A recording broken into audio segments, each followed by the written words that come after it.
నమస్తే. రాష్ట్ర వ్యాప్తంగా లోకల్ బడి ఎన్నికల హడావిడి కనబడుతుంది. ఓవైపు దసరా పండుగ, మరోవైపు లోకల్ బడి ఎన్నికల నోటిఫికేషన్ రావడం.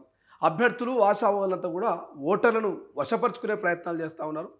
ఇదంతా నడుస్తుంటే మరోవైపు ప్రతిపక్ష విపక్షాలు కామెంట్ చేస్తున్నాయి. అసలు ఎన్నికలు జరుగుతాయో జరగయో. ఓవైపు 8వ తారీఖున కోర్టుల విచారణ ఉన్నది. బీసీలను మోసం చేయడానికే ఆడుతున్న ఒక డ్రామా కాంగ్రెస్ అంటూ బీజేపీ నాయకులు, బీఆర్ఎస్ నాయకులు కామెంట్ చేస్తున్నారు. ప్రధానంగా ఈటెల రాజేందర్ మాట్లాడిన మాటలు కొంత చర్చనీయాంశంగా మారాయి. అభ్యర్థులు, ఆశావాహులు ఎవరు కూడా తొందరపడి డబ్బులు ఖర్చు పెట్టుకోకండి, దావతులు ఇవ్వకండి, తర్వాత ఇబ్బందులు పడే అవకాశం ఉందంటూ కొంత చర్చనీయాంశమైనటువంటి వ్యాఖ్యలు సోషల్ మీడియాలో చక్కర్లు కొడుతున్నాయి. రైట్, మాట్లాడే ప్రయత్నం చేద్దాం. చాలా అంశాలున్నాయి. ప్రస్తుతం మనతో పాటు Congress party MLC fire brand Addanki Dayakar గారు అన్నారు. అన్న నమస్తే. నమస్తే. ఓవైపు పండగ వాతావరణం ఉన్నది. పండగతో పాటు ఈ ఎన్నికల నోటిఫికేషన్ రావడంతో అభ్యర్థులంతా కూడా చాలా ఉత్సాహంగా ఉన్నారు. విందు వినోదాలకు కొంత ప్రిఫరెన్స్ ఇస్తున్నారు అనేది ఒక చర్చ జరుగుతుంది. సో అసలు ఎన్నికలు జరుగుతాయో జరగయో, ఖర్చు పెట్టుకోకండి, ఆగం కాకండి అని ఈటెల రాజేందర్ గారు మాట్లాడిన మాటలు చర్చనీయాంశంగా మారినాయి. సో ఏం జరగబోతున్నది? ఎన్నికలు ఉంటాయా, లేకపోతే ఏమైనా బ్రేక్ పడే అవకాశం ఉంది? అంటే మనోడు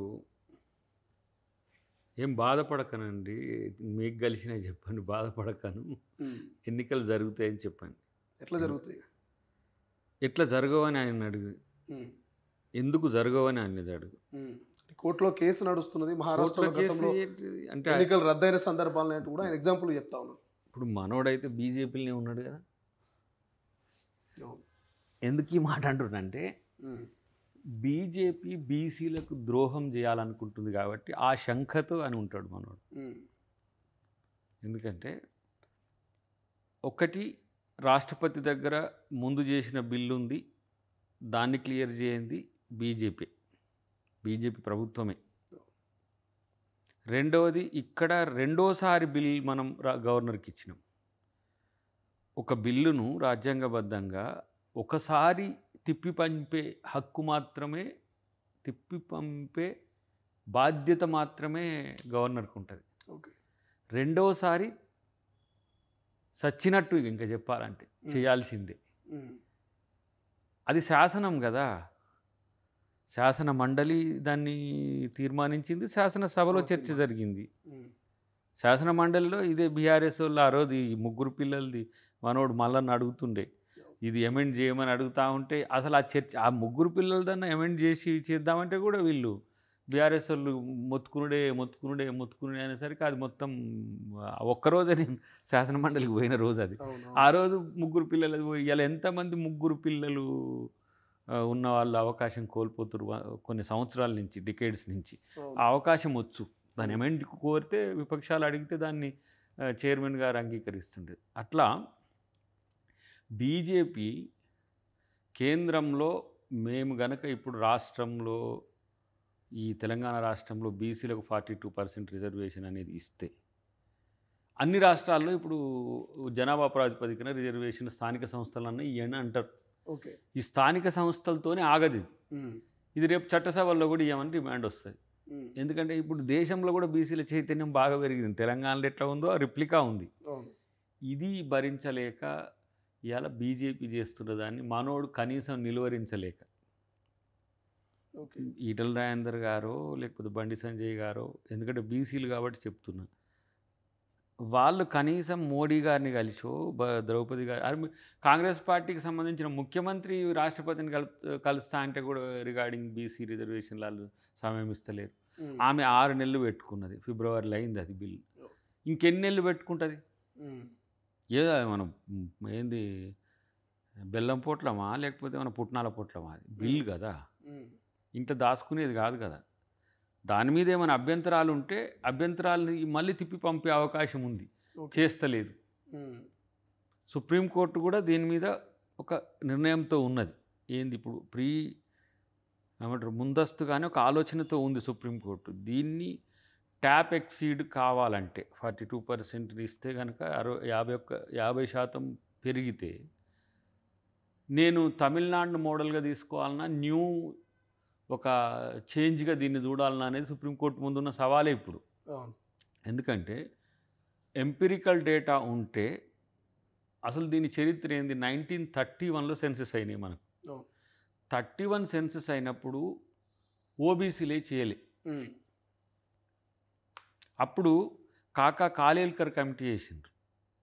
ఆయన మన వినోబా భావే లెక్కనే ఆయన కూడా సాంఘిక సంస్కర్త. ఆ రోజుల్లో కాంగ్రెస్ పార్టీలో ఆయన చాలా మంచి నాయకుడు.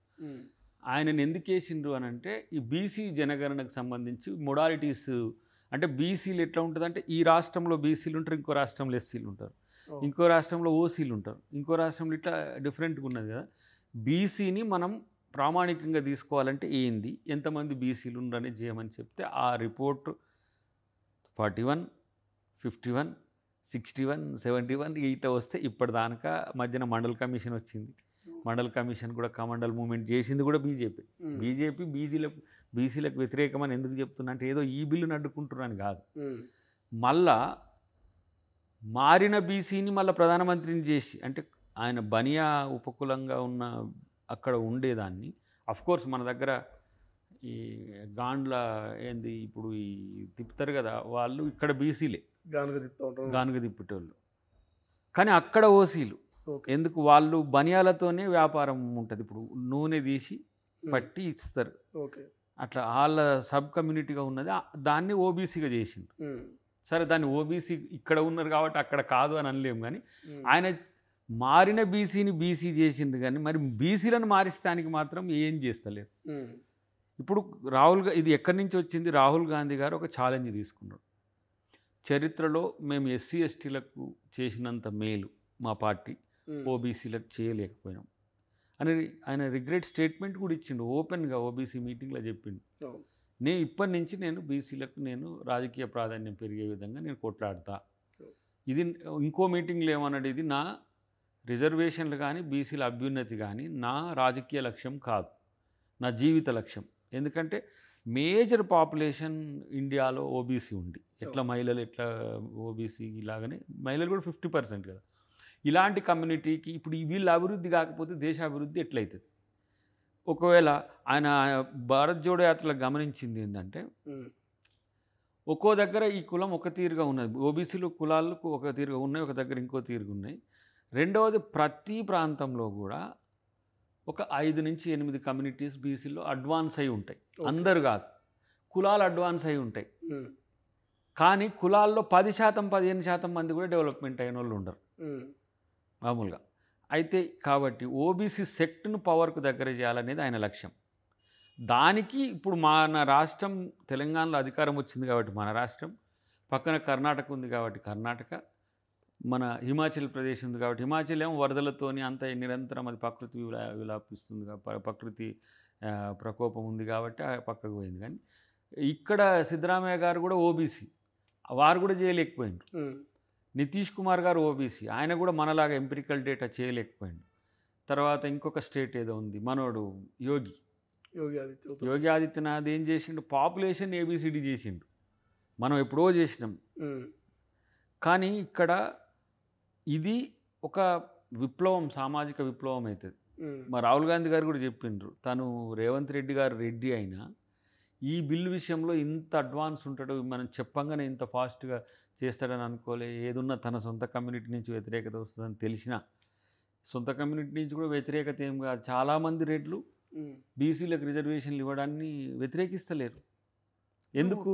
కొంతమంది రెడ్డి జాగృతికి సంబంధించిన కూడా కోర్టుకు పోయింది, ఇప్పుడు అదే నడుస్తూ ఉంది చర్చ. మరి వాళ్ళ గురించి ఏం చెప్తారు? వాళ్ళకున్న రైట్ ఉంటే వాళ్ళు కొట్లాడుకోమనండి. ఇది మనం ఏం చట్టం చేసిన అంశం కదా. చట్టాన్ని ఇప్పుడు ఫర్ ఎగ్జాంపుల్ ఒక ఆయన గిట్లనే పోతాడు, ఏమని మన పెన్షన్లు ఇవ్వద్దని పోతాడు, లేకపోతే ఇంకొక ఆయనకు ఉచిత కరెంట్ ఇవ్వద్దని ఉంటుంది, ఒక ఆయనకు ఉచిత ఏమంటారు రుణమాఫీ చేయొద్దని ఉంటుంది. ఒక్కొక్కల కోరిక ఒక తీరుగా ఉంటుంది, దాన్ని మనం కాదనలేం. దాన్ని కోర్టు ఏం చెప్తే ఇది ఇప్పుడు చట్టము ఎట్లయితుంది? ఒక చట్టం కానీ ఒక జీవో కానీ అకార్డింగ్ టు ది కాన్స్టిట్యూషన్ డెరివేషన్సే. రాజ్యాంగం పెద్ద చట్టం అయితే, అంటే ఒక పెద్ద లా అయితే, సబ్స్టిట్యూట్ లా అయితే ఏమవుతుంది? స్టేట్లో చేసేవి రాజ్యాంగంకు లోబడే చేస్తారు. జీవోలు ఈ చట్టాలకు అనుకూలంగా ఇస్తారు. మరి జీవో ఇచ్చింది దేనికి? చట్టంకే కదా. ఇప్పుడు హైకోర్టు విచారణ అయిపోయేంత వరకు ఆగొచ్చు కదా, హైకోర్టు విచారణలో ఏమొస్తుందో తెలియదు కదా, ఎందుకు ఇంత హైకోర్టు తొందరపాటు విచారణకు క్వశ్చన్ చర్చ జరుగుతుంది? ఇప్పుడు మీరే పోతిరి ఉమ్, హైకోర్టుకు పోతిరి, ఎలక్షన్లు పెట్టాలని అంటారు. ఉమ్, ఎవరు బీఆర్ఎస్ వాళ్ళు సరే పేర్లు ఉండడం వల్ల వాళ్ళు బీఆర్ఎస్ బీజేపీ అని అనలేము. ఉమ్, ఇప్పుడు మా శ్రీశైలం పోతాడు, వేస్తాడు, ఆయన ఇంట్రెస్ట్ ఉంటుంది. నేను బీఆర్ఎస్ అనొచ్చు, నీ మీద బీజేపీ అని, నీ మీద పొలిటికల్ రంగు పులిమొచ్చు కాక ఉమ్, కోర్టుకు అయితే పోయిండు కదా. అవును, పోయిన దగ్గర ఏమైంది, సెప్టెంబర్ 30th వరకు నీది ఏందో లోకల్ బాడీ ఎలక్షన్ల మీద నువ్వు చెప్పమని. అవును, నేనేం చేసిన 27కే వేసిన. నేను అవును, ఎప్పుడు వేసినా మళ్ళీ హైకోర్టు ఫైనల్ జడ్జిమెంట్ 8th ఉంటుంది, అవును, 9th నేను నోటిఫికేషన్ చేస్తున్నా. ఉమ్, అలాంటప్పుడు నేను కోర్టుని ఎందుకు గౌరవించలే? అది ఈటల రాజేందర్కి ఈ సూక్ష్మం ఎందుకు అర్థం కాదు? వీళ్ళు ఊకినే ఎందుకు మాట్లాడతారో, వీళ్ళ గౌరవం తగ్గించుకోవడం తప్పితే. ఉమ్, ఏమన్నా అన్నం అంటేనేమో మళ్ళీ ఇక అన్నం అని అంటారు. దయాకర్ కూడా మామూలు ఇట్లా అంటుండదు. ఉమ్, అంటే రాజకీయాల కొరకు మాట్లాడొద్దు. అవును, ఖర్చు పెట్టకండి, ఎవరు ఖర్చు పెట్టమంటుండ్రు? ఖర్చు పెట్టొద్దు, ఉమ్. ప్రజల మెప్పు పొందే ప్రయత్నం చేయండి. విరుద్ధం కూడా అంటారా? ఆ? ఎలక్షన్స్ కోడ్ విరుద్ధం కూడా అంటారు, ఖర్చులు పెట్టి. అంతే కదా. అంటే ఏంది, పైసలతో ఎన్నికలు జరుగుతున్నాయని చెప్తున్నట్టే కదా, ఉమ్, వాళ్ళ ఉద్దేశాలు చెప్తున్నట్టు కదా. కానీ నేనేమంటున్నా అంటే, ఖర్చు పెట్టుకోవద్దనంటే ఖర్చు పెట్టొద్దని అంటాం ఎవరైనా సరే. ఎన్నికలకి ఎంతవరకు ఒక సర్పంచ్ ఎంతవరకు పెట్టాలో అంతే పెట్టాలి, ఎంపీటీసీ ఎంతవరకు పెట్టాలి, పోటీగా పెడుతున్నారు. ఉమ్, కేసీఆర్ హయాంలో మాంసాల చర్చ, చికెన్ల చర్చ, మందు బాటిల చర్చ జరిగింది. కానీ నేనేమంటున్నా అంటే, నిజాయితీగా నీ ఊరును బాగు చేసేది ఎవరో ఎంచుకోండి. దాని కొరకు కోట్లు ఖర్చు పెట్టమనో, దసరా వచ్చింది కాబట్టి షెడ్యూల్ రాకముందే దసరా నుంచే మొదలు పెడతారా? ఉమ్, దసరా నుంచి దీపావళి వరకు ఇక పోసుడే ఉంటుందా? ఉమ్, కాబట్టి వాళ్ళు అట్లా చేసింది కాబట్టి వాళ్ళకి అది ఉన్నది. కానీ నేను అన్నిటికంటే ముఖ్యంగా ఇక్కడ ఈటల రాజేందర్ గారు తెలుసుకోవాల్సింది ఏంటంటే, మీ పార్టీని మీరు ఒప్పించండి. ఉమ్, ఏ పార్టీని?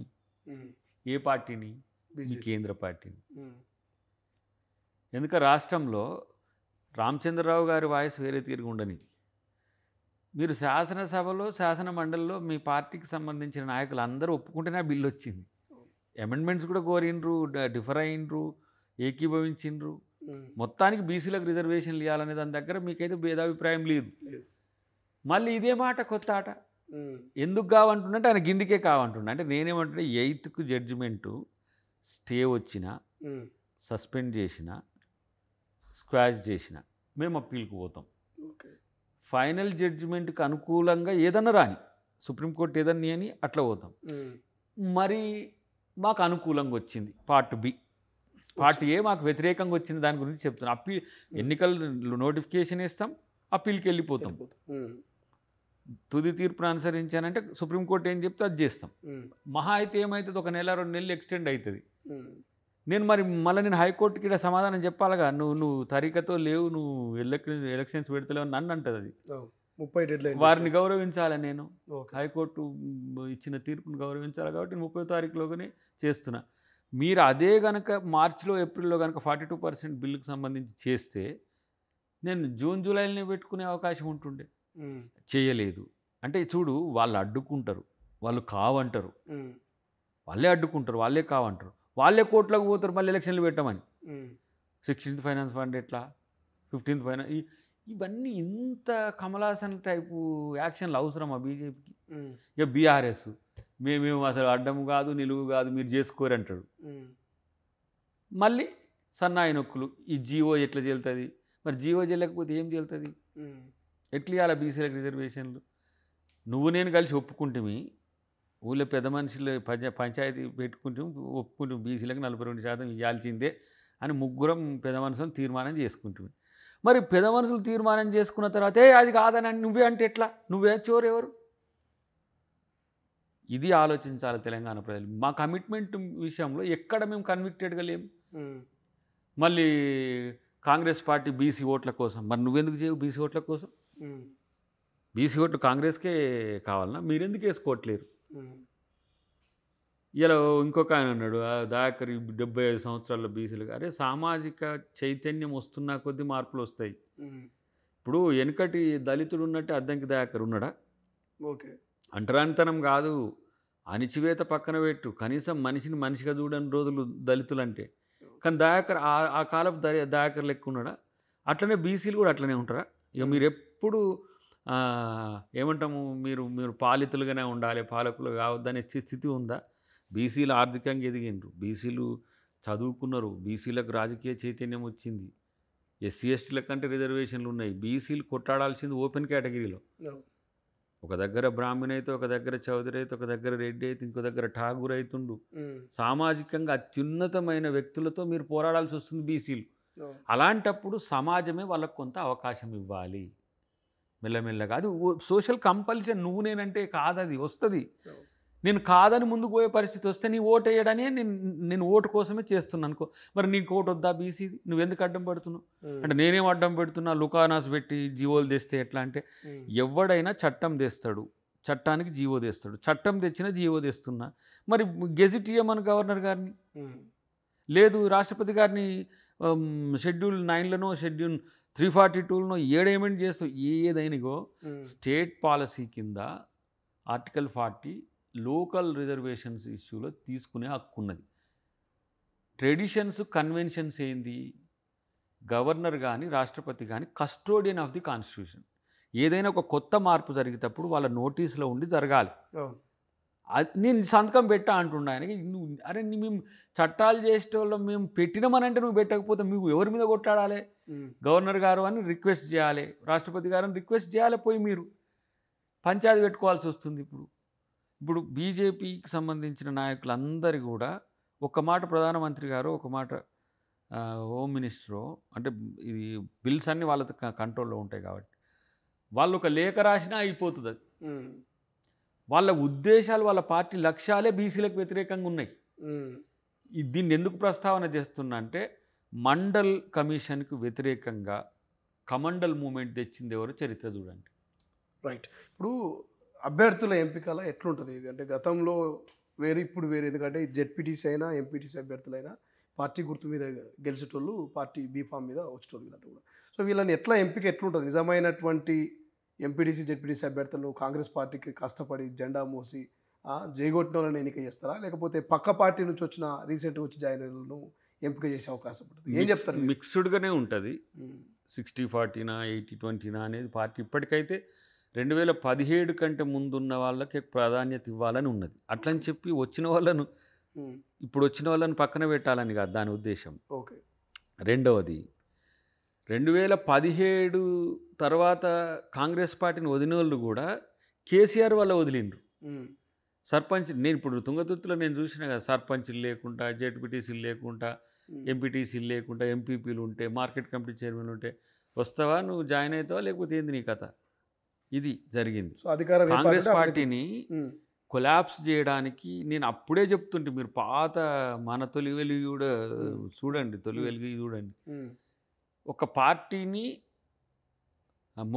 కాంగ్రెస్ ముక్త భారత్ అని మోడీ ఒక ప్రయత్నం చేస్తుంటే, కేసీఆర్ అసలు పార్టీని గరక కూడా మొలవకుండా పాదులు కూడా బీకేసే కుట్ర చేసిండు. వార్డు మెంబర్లు, ఓడిపోయిన వార్డు మెంబర్లను కూడా నాగార్జున సాగర్ ఎన్నికల్లో, హుజూర్ నగర్ ఎన్నికల్లో, ఇంకొకటి ఏంది మునుగోడు ఎన్నికల్లో, దుబ్బాకలో ఓడిపోయిన వార్డు మెంబర్లను తీసుకున్నారు పార్టీలో. ఓడిపోయిన వాళ్ళు, గెలిచిన వాళ్ళు కూడా కాదు. అంటే పార్టీ కొరకు ప్రచారం, జెండా పట్టొద్దు, అట్లా చేసిండు. వాళ్ళు ఎవరు బెదిరింపులతో పోయినరో వాళ్ళు మళ్ళీ కాంగ్రెస్ పార్టీ అధికారంలోకి రాకంటే ముందే వచ్చిండ్రు. దీంట్లో కొంతమంది 2023 కంటే ముందే వచ్చిండ్రు. 23 తర్వాత కొంతమంది వచ్చిండ్రు. కాంగ్రెస్ కల్ట్ ఏందని మాకు తెలుసు. అందుకని గర్వాపసి అని కూడా ఎందుకు పెట్టినాం, కొంతమందికి రావాలని ఉన్నది, ఈగో అడ్డం ఉంది.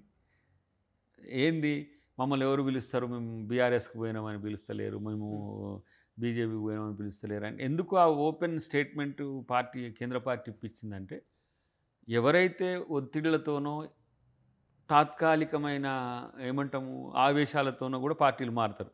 ఇప్పుడు ఎమ్మెల్యే సీట్ రాలని నాకెందుకు ఈ పార్టీ అని చెప్పి వెళ్ళిపోయిన వాళ్ళు చాలామంది ఉన్నారు. కానీ వాళ్ళు అప్పటిదాకా పని చేసిండ్రు కదా. ఇప్పుడు మాలాంటి వాళ్ళమంటే పార్టీ మాకు ముఖ్యం, మాకు పార్టీ పదవులు ఇవ్వకపోయినా అని ఉండగలిగినాం. కానీ చాలామంది ఆ తాత్కాలిక కోపంతో కూడా చాలామంది పొయ్యి మళ్ళీ ఎమ్మటి వచ్చిన వాళ్ళు కూడా ఉన్నారు. ఎన్నికల కంటే ముందు పోయి ఎన్నికల తర్వాత వచ్చిన వాళ్ళు కూడా ఉన్నారు చాలామంది. కాబట్టి అట్లా ఆ ప్రాతిపదిక పెట్టినాం. 2017 కంటే ముందు కాంగ్రెస్ పార్టీ కొరకు పనిచేసిన వాళ్ళు ఒకటి, గెలిపే లక్ష్యంగా క్యాండిడేచర్ ఉంటుంది. మళ్ళీ ఇప్పుడు కాంగ్రెస్ పార్టీ అధికారంలోకి వచ్చి దాదాపు 22 నెలలు 23 నెలలు అవుతుంది. సో మీరు లోకల్ బాడీ ఎన్నికలకు పోతున్నారు. ప్రచారంలోకి పోయినప్పుడు ప్రజలు ఒకవేళ కాంగ్రెస్ పార్టీని తులం బంగారం పెట్టిపోయింది, యూరియా కష్టాలతో మమ్మల్ని ఇబ్బందులు పెట్టిరు, అదేవిధంగా పెన్షన్లు కావచ్చు, లేకపోతే ఉద్యోగాలు కావచ్చు, ఇటువంటి ప్రశ్నలు అడిగినప్పుడు ఎటువంటి సమాధానం చెప్పే అవకాశం ఉంది? ఎందుకంటే ఇప్పుడు ప్రతిపక్షం మొత్తం ఇదే హైలైట్ చేస్తుంది. మీరు సోషల్ మీడియాలో చూడవచ్చు. బాకీ కార్డ్ అనేటువంటి ఒక అంశాన్ని తెర మీద తీసుకొచ్చింది. ఆ బాకీ కార్డుకు మీరు ఏం సమాధానం చెప్తారు? అదే మేము కూడా కేసీఆర్ బాకీ అని మొదలుపెట్టిండుగా మా పిసిసి ప్రెసిడెంట్ గారు. నేను ఇది ఇట్లా పెట్టిరా అని చెప్పిన, కేసీఆర్ కాకా బాకీ అని ఒకటి పెట్టిరి, ఒక 7 లక్షల కోట్ల రూపాయలు. అసలు ఇప్పటికి 2 లక్షల కోట్లు అప్పు చేసినామని అంటుండ్రు కదా బీఆర్ఎస్ వాళ్ళు. ఈ 2 లక్షల కోట్ల అప్పు ఎందుకు చేయాల్సి వచ్చింది అనేది ఒక్కసారి అలా తెలుసుకోమని. మీలాగా దుబారా చేసి చేయలే. ఒక నెలకు 1200 కోట్లు వడ్డీ, ఒక నెలకు. నేను మొన్న బట్టి గారు, నేను కోదండరామ్ గారు పోయినప్పుడు మొత్తం నెలవారీ షీట్ వేసిండు, ఏ ఏ శాఖకు ఎంత మేము డబ్బులు ఇచ్చినామనేది. కొన్ని రంగాలకైతే నిల్లుంది. అంటే రెవెన్యూ రిసీట్స్ ఏమున్నాయి అంటే ఇది ఆ పెద్ద పెద్ద పదాలు వద్దు, కానీ వచ్చే రూపాయి ఎన్ని వస్తున్నాయి, ఖర్చు పెట్టి ఉంది. ఇప్పుడు మనకు 100 రూపాయలు కావాల్సి వచ్చినప్పుడు ఆడ 5 వస్తున్నాయి 60 రూపాయలు. ఈ 60 రూపాయలు దుబారా చేయకుండా ఖర్చు పెట్టుకుంటూనే మళ్ళీ తెచ్చిన అప్పులతో ఏవైతే నికరంగా అవసరమో వాటిని అన్నిటిని కంప్లీట్ చేస్తున్నాం.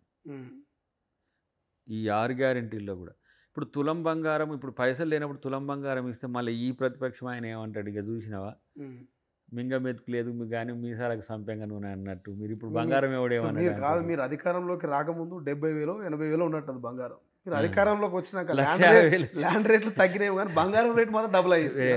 తులం బంగారం అనౌన్స్మెంట్ చేసినందుకు పెరుగుతుంది. పోయి పెరిగినా చెయ్యొచ్చు. ఇంకొక 2026, 27 బడ్జెట్ మంచిగానే ఉంటుంది. ఇప్పుడు ఇవన్నీ కొంచెం ఇప్పుడు ఈ 2 సంవత్సరాలు కొంచెం జర్క్తోనే ఉన్నా. రెండవది దేన్ని కాలేదు, ఇప్పుడు 2501. ఇప్పుడు ఈ 6 గ్యారెంటీల్లో కూడా సబెట్స్ 13 ఉంటాయి. ఈ 13 కూడా 3-4 స్కూటీలు ఒకటి. ఇప్పుడు తర్వాత తులం బంగారం 2005 అడుగుతారు, అడగనియాలి. ఇప్పుడు యూరియా అనేది ఎవరు ఇవ్వాలి? ఇప్పుడు ఎంత తిక్కల స్టేట్. ఇప్పుడు మొన్నటిదాకా జరిగిన చర్చ ఏంటంటే కాంగ్రెస్ పార్టీ ఎందుకు పోతలేదు లోకల్ బాడీ ఎన్నికల కంటే, గ్రౌండ్ లెవెల్లో యూరియా కష్టాలు ఉన్నాయి, ఈ పార్టీ మీద వ్యతిరేకత ఉన్నది, ఈ పార్టీ అందుకే లోకల్ బాడీ ఎన్నికలు కండక్ట్ చేయట్లేదు, ఇప్పుడు ఓడిపోతుందని వాళ్ళ పూర్తి సర్వేలో డీటెయిల్స్ ఉన్నాయని ఒక చర్చ జరిగింది. బీఆర్ఎస్ కావచ్చు, కొంత సోషల్ మీడియా. అసలు అది కానే కాదు, ఓన్లీ బీసీదే.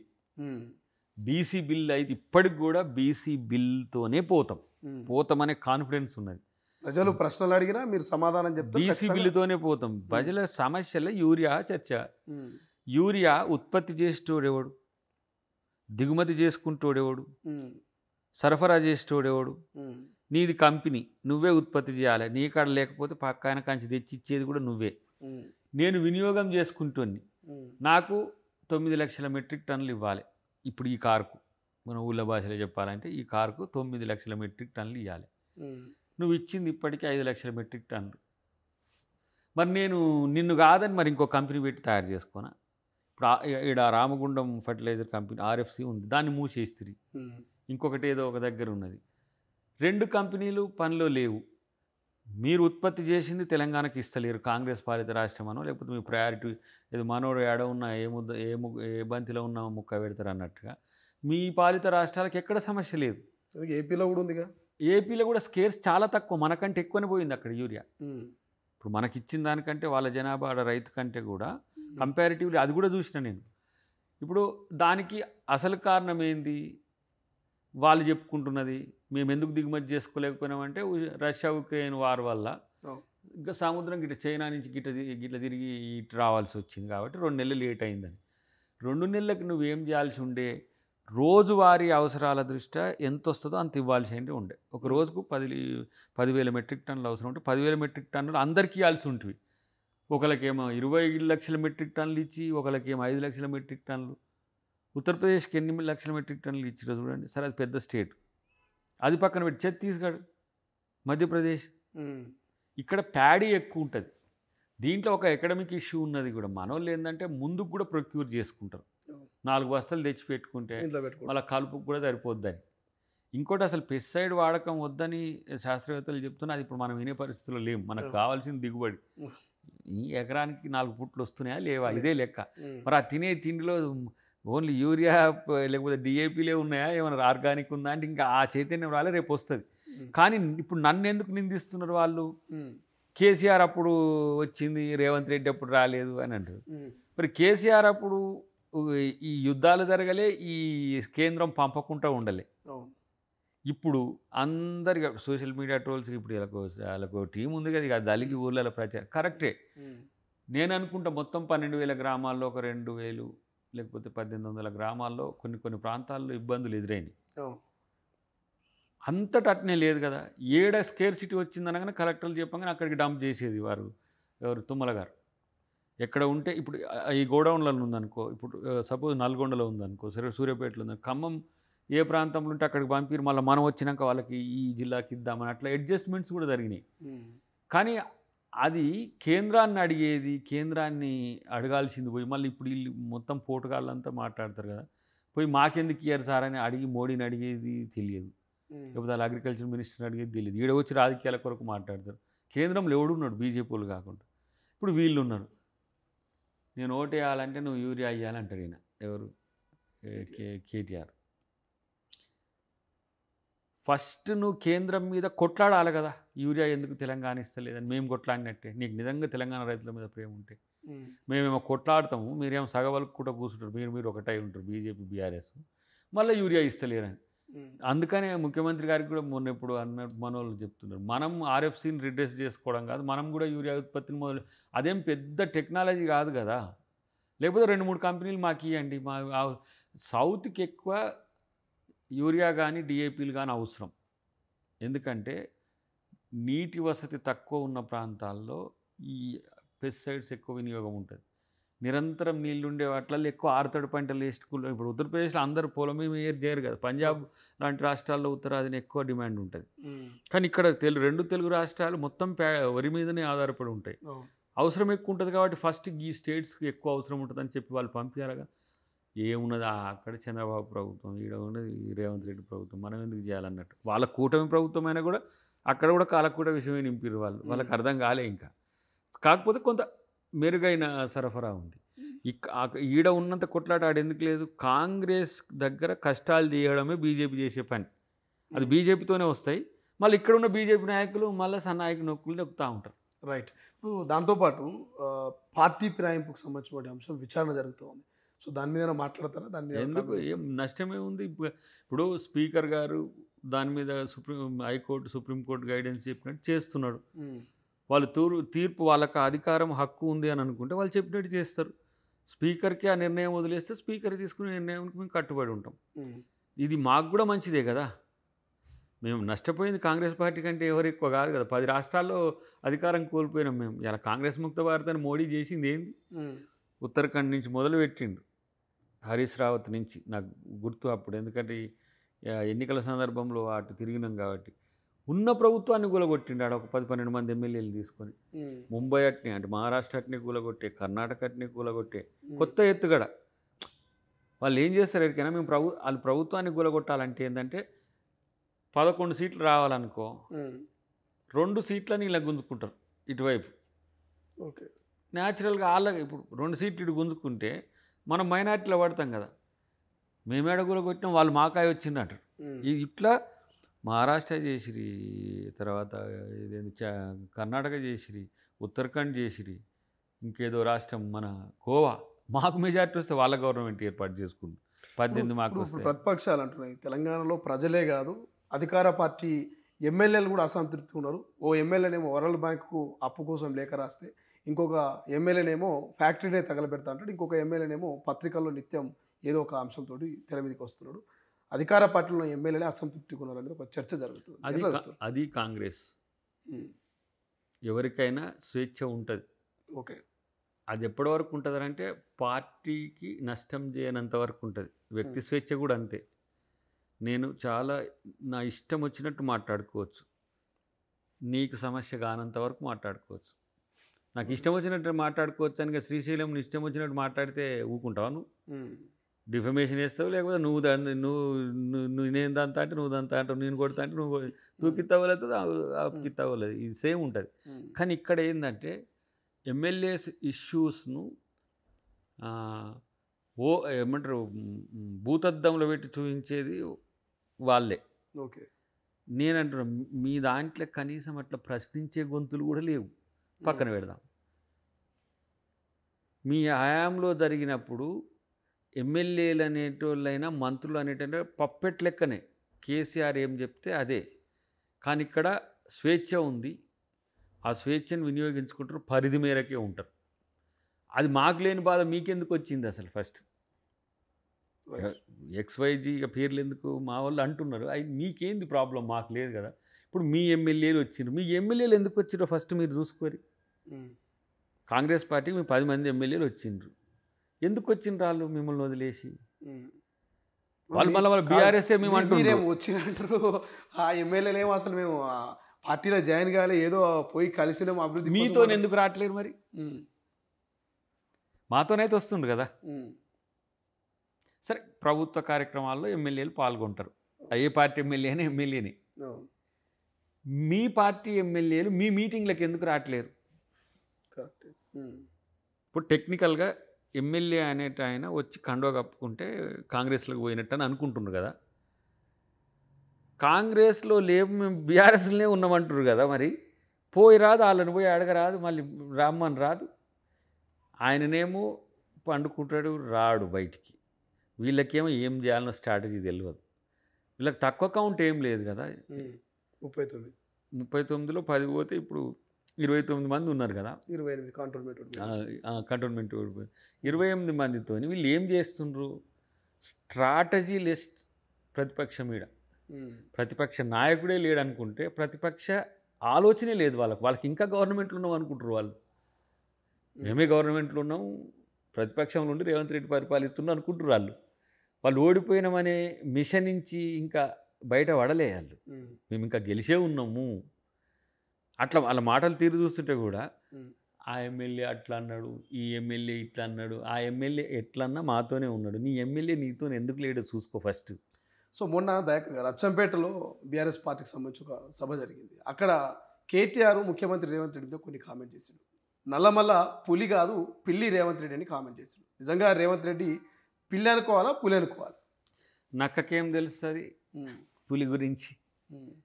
నల్లమల్ల పులా పిల్ల పెద్ద పులి అనేది ఫామ్ హౌస్లో ఉన్న కేసీఆర్కి తెలుస్తుంది. ఎందుకు ఫామ్ హౌస్లోకి పోవాల్సి వచ్చిందో. పిల్లులకు కూడా భయపడతాడా కేసీఆర్? అంత బలహీనుడా? పెద్ద పులి కాబట్టే కదా ఇవాళ కేసీఆర్ను ఫామ్ హౌస్లో వండబెట్టుడు కాదు. ఇలా దేశంలోనే ఉన్న ముఖ్యమంత్రుల్లో అతి తెలివైన, అతి ఏమంటారు విప్లవాత్మకమైన మార్పులు తీసుకొచ్చే ముఖ్యమంత్రిగా రిజిస్టర్ అయ్యండి. తెలంగాణ మోడల్ అనేది ఎస్టాబ్లిష్ చేసింది. ఇవాళ మీరు బీసీ బిల్ అనేది మీరు ఏదో తెలంగాణలో జరుగుతున్న మామూలు చర్చ అనుకుంటారు. అన్ని రాష్ట్రాల్లో బీసీల్లో ఇది చైతన్యం వస్తున్నది. ఇలా సన్నబియ్యం అనేది దేశంలో ఇన్ని ప్రాంతాల్లో ఉంటుంది కదా. మరి కేసీఆర్ అన్నాడు కదా సన్నబియ్యం ఇస్తా అని. ఆయన ఏం చేసిండు? దొడ్డు బియ్యాన్ని సన్నగా చేసి ఇచ్చే ప్రయత్నం చేసిండు. అది కూడా ఎక్కువ వేయలేకపోయింది. కాబట్టి లేస్తే నిద్రపోతే అంటే కళలో కూడా రేవంత్ రెడ్డి వచ్చి వాళ్ళని ఇబ్బంది పెడుతుండే. అది సమస్య.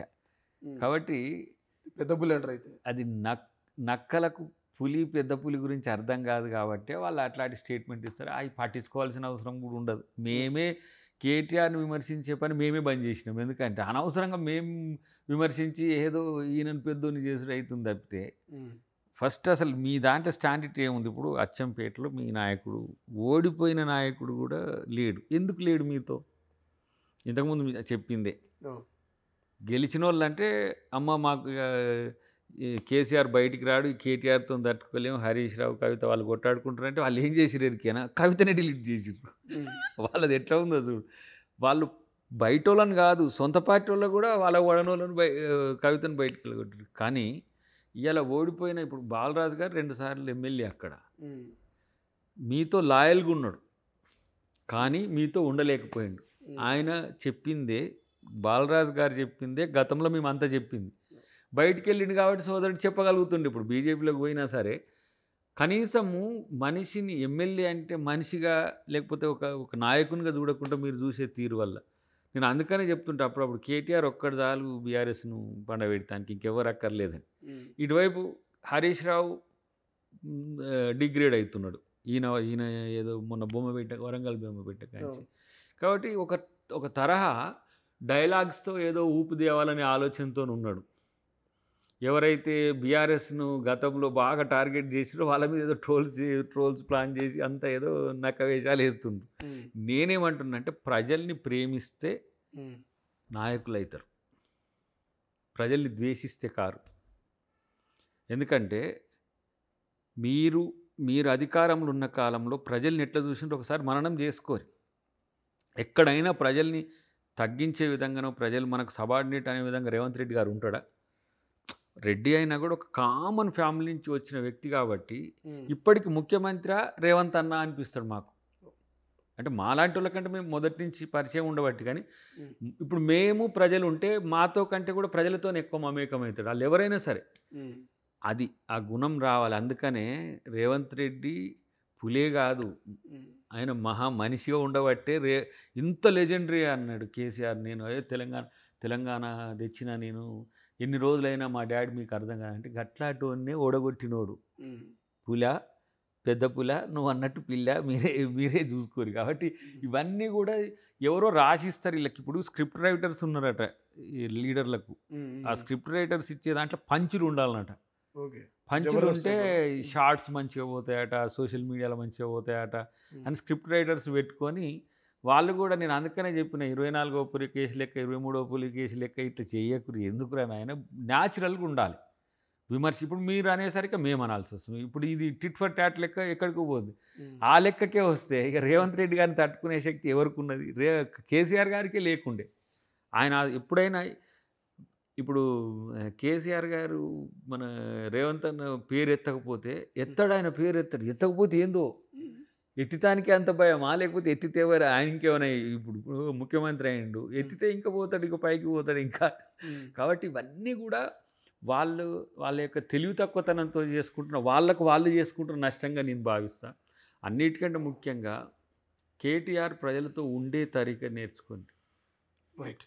సో ఫైనల్గా ఒక క్వశ్చను, ఇప్పుడు ఉద్యమకారులకు మీరు ఏదో జాగిస్తామని చెప్పారు, ఉద్యమకారుల కుటుంబాలను పట్టించుకుంటామని చెప్పారు. ఇప్పుడు ఈ లోకల్ బాడీ ఎన్నికలు వస్తున్నాయి కదా, ఈ ZPTC MPTC. So I think మీకు ఈ ప్రపోజల్ వచ్చిందో రాదు, కానీ కొంతమంది చెప్పినటువంటి ఆలోచన ఇది మాతో అన్నట్టు ఈ లోకల్ బాడీ ఎన్నికల్లో ఉద్యమకారులు కావచ్చు, ఉద్యమకారుల కుటుంబాలకు జెడ్పీటీసీ అయినా ఎంపీటీసీ అయినా అవకాశాలు ఇస్తే బాగుంటుంది పార్టీ అని ఒక ప్రపోజల్ వచ్చింది. సో దీని మీద ఏమైనా ఆలోచన చేసే అవకాశం ఉందా? అద్దెకి దగ్గర అట్లాంటి ఏమైనా వచ్చినాయా ప్రపోజల్ మీ దగ్గరికి? అంటే వాళ్ళు పార్టీలో ఉండాల్సిన అవసరం ఉంటుంది. అంటే పార్టీ మద్దతు ఉండాలంటే పార్టీలో చాలామంది ఉద్యమకారులు ఉన్నారు. అయితే ఒకటి 250 గజాలు, తర్వాత పెన్షన్కి సంబంధించిన అంశాలేమో అవి మొదటి దశనేమో ఈ 9 మందికి ఇవ్వడం, తర్వాత ఒక్కొక్క సందర్భంలో ఒక్కొక్కటి ఆర్థిక అంశాలు ఉంటాయి, కొన్ని భూమికి సంబంధించిన అంశాలు ఉంటాయి. కాబట్టి మండల్ లెవెల్లో ఉన్న వాళ్ళకు మండల్ లెవెల్లో, జిల్లా లెవెల్లో పనిచేసిన వాళ్ళకి జిల్లా లెవెల్లో, స్టేట్ లెవెల్లో పనిచేసిన వాళ్ళకి బైఫర్కేట్ చేస్తే మనకు, లేదంటే ఇప్పుడు అందరికి హైదరాబాద్ అంటేనో అందరికి వరంగల్ అంటేనో కూడా ఇవ్వలేరు. కాబట్టి అదొక ఆలోచన ఉంది. దాన్ని ఎట్లా చేయాలనే దగ్గర వారి దగ్గర ఒక ప్రణాళిక ఉంది. ఫస్ట్ వీళ్ళ ఏంది తెలంగాణ గీతం జాతికి అంకితం చేయడం, తెలంగాణ తల్లి విగ్రహాన్ని మనం ఏంటిది గెజెట్ తీసుకురావడం, తర్వాత ఈ బతుకమ్మను కూడా ఎట్లా స్ట్రీమ్ లైన్, ఇప్పుడు మనకు గిన్నీస్ అవార్డ్స్ కూడా వచ్చినాయి బతుకమ్మకు. అంటే ఏదో నామకే వాస్తే కూడా కాదు. ఇప్పుడు బతుకమ్మ చీరలు అని ఇస్తే అప్పట్లో ఎట్లా పంచాయతీలు వచ్చినాయి మీరు చూసింది కదా. ఏది చేసినా స్టాండర్డ్గా చేయాలి. ఇప్పుడు దాన్ని వంతుల వారీగా చేసినా నష్టం లేదు. కానీ ఇప్పుడు ఈ ఎన్నికల్లో పోటీ అనే విషయంలో 1, 2, 3లో కనీసం 3 ఉండాలి పోటీలో. ఇప్పుడు కాంగ్రెస్ పార్టీలో ఒక 5, 6 అడుగుతారు ఎప్పుడైనా, సర్పంచ్ అయినా, ఎంపీటీసీ అయినా, జెడ్పీటీసీ అయినా. 1, 2, 3లో ఉండేటట్టు ప్రణాళిక చేసుకొని టికెట్ అడగండి. ఓకే. అప్పుడు ప్రపోజలు డిస్ట్రిక్ట్ ప్రెసిడెంట్కి వస్తుంది, మండల్ ప్రెసిడెంట్ నుంచి డిస్ట్రిక్ట్ ప్రెసిడెంట్కి వస్తుంది, డిస్ట్రిక్ట్ ప్రెసిడెంట్ నుంచి పీసీసీకి వస్తుంది. ఇది ప్రయోజనం. కాబట్టి ఇప్పుడు గెలవాల్సిన అవసరం ఉంటుంది. 2 ప్రతిపక్షాలు కూడా చాలా బలంగా ప్రయత్నం చేస్తాయి లోకల్ బాడీలో వాళ్ళ అస్తిత్వం నిలుపుకోవడానికి. అలాంటప్పుడు దీంట్లో 3లో మీరు ఉంటే దాంట్లో వాళ్ళిద్దరు ఉంటారు. ఇంకా వాళ్ళు కూడా వడపోతతో వచ్చేటోళ్ళు కదా. సో ఆ క్యాండిడేట్లను నిలువరించి గెలిచే సత్తా ఉంటే టికెట్లని ఎవరికైనా ఇస్తారు. అదేం పెద్ద సమస్య కూడా కాదు. ఇప్పుడు ఇప్పుడు మెహర్బానీ కొరకు ఇట్లా టికెట్లు ఇవ్వడం. ఇప్పుడు మేము జిల్లా ఇన్ఛార్జిగా కరీంనగర్ ఉన్నాం కదా, మేము ఇప్పుడు పార్టీ స్థానాల్లో ఇవ్వడానికి కూడా ఎవరైతే టాలెంటెడ్ ఉంటారో వాళ్ళ పేర్లన్నింటినీ ప్రాబబుల్ అన్నిటిని పెట్టినాం. ఓకే. వాళ్ళు పిక్ చేసుకుంటారు ఇల్లు. ఇప్పుడు ఒక 10 మందిని మనం సెలెక్ట్ చేసుకోవాలి మండల కమిటీకి, ఒక 10 మందిని జిల్లా కమిటీకి చేసుకోవాలి. మేము 20 మందిని పెట్టినాం. 20 మంది నుంచి which is the better alternative అనేది వాళ్ళు అధిష్టానం చూజ్ చేసుకుంటుంది. అట్లనే ఈ ముగ్గురులో మీరు ఉండగలిగితే తీసుకోగలుగుతుంది. తర్వాత ఫ్రంటల్ ఆర్గనైజేషన్స్ కూడా ఉన్నాయి. ఎన్ఎస్యుఐ అంటే వీళ్ళు చేయరు కానీ యూత్ కాంగ్రెస్లో ఉంటారు, తర్వాత మహిళా కాంగ్రెస్ ఉంటారు, తర్వాత సేవదలు ఉంటారు. వీళ్ళు మేజర్గా ఎస్సీ సెల్, ఎస్టీ సెల్, ఇట్లా ఓబీసీ సెల్ ఉంటారు. దాంట్లో పనిచేసి సీనియర్ లీడర్స్ కూడా కన్సిడర్ చేస్తారు. కాకపోతే ఒకే ఒక్కటి ఏంటంటే నాకెందుకు ఇవ్వకూడదు అనే స్థితికి రావాలి. నాకే ఇవ్వాలి, ఇగో ఇట్లా ఏ కంపల్షన్ అయినా నేను దాంట్లో ఉద్యమకారులైనా కూడా ఆ ఫిట్నెస్ రావాలి దాంట్లో. లేకపోతే ఏమైందంటే ఓడిపోవడానికి టికెట్ ఇచ్చుకోవడానికి ఎవరైనా ఎంత మంచి నాయకుని కొడుకైనా కూడా ఆయన ఓడిపోతారంటే ఇస్తే ఓడిపోతానికి టికెట్ ఎందుకు ఇవ్వాలి? కనీసం కొట్లాడేయటానికి రెసిస్ట్. ఇప్పుడు అవతల క్యాండిడేట్ బలంగా ఉంటే కూడా మనం ఇచ్చే టికెట్ కనీసం కొట్లాడటానికి ఇస్తారు. నీ అదృష్టం బాగుంటే వాళ్ళు నీ యొక్క బలాలు పెంచుకుంటే నువ్వే గెలుస్తావు. కాబట్టి ఆ కోణం ఉంది. కానీ ఉద్యమకారులదైతే ఒక స్పెసిఫిక్ ఆలోచన అయితే ముఖ్యమంత్రి గారికి ఉంది. నేను కోదండరామ్ గారు కలిసినప్పుడు కానీ మిగతా వాళ్ళు కలిసినప్పుడు అని చెప్తున్నారు. కొన్ని ఆర్థిక అంశాలు ఉన్నాయి కాబట్టి డిలే అవుతున్నది అది, బట్ అది ఆగేది కాదు. రైట్. సో ఇది మొత్తం మీద లోకల్ బాడీ ఎన్నికలకు నో టెన్షన్, ఖచ్చితంగా లోకల్ బాడీ ఎన్నికలు జరిగే తీరుతాయంటూ అద్దంకి దయాకర్ గారు చెప్తున్నటువంటి పరిస్థితి. సో చూద్దాం. అభ్యర్థులు ఆశావాహులు అయితే కొంత కన్ఫ్యూజన్లో ఉన్నమాట మాత్రం వాస్తవమే. అది సోషల్ మీడియాలో వచ్చేటువంటి ప్రచారం కావచ్చు, ప్రతిపక్ష విపక్షాలు చేసే కామెంట్స్ కావచ్చు. బట్ ఏదేమైనప్పటికీ ఎన్నికలు జరుగుతాయి. 42% బీసీలకు రిజర్వేషన్ కల్పించి ఖచ్చితంగా న్యాయం చేస్తామంటూ అధికార కాంగ్రెస్ పార్టీ ఎమ్మెల్సీ అద్దంకి దయాకర్ చెప్తున్నటువంటి పరిస్థితి. చూద్దాం కోర్టులో మరి ఏం తేలబోతున్నది. లోకల్ బాడీ ఎన్నికలు సాఫీగా సాగే అవకాశం ఉందా? మరి ఎవరెవరి మధ్య ఫైట్ ఉండబోతున్నది? ఏ పార్టీ అత్యధిక సీట్లను సొంతం చేసుకోబోతుంది? తెలంగాణలో భవిష్యత్తులో ఏ పార్టీ బలంగా మారబోతున్నదో చూడాల్సిన అవసరం ఉంది. కెమెరా పర్సన్ అజయ్తో శ్రీశైలం, తొలి వెలుగు, హైదరాబాద్. అసలైన తొలి వెలుగు. ఫాలో వాట్సాప్ @తొలి వెలుగు official.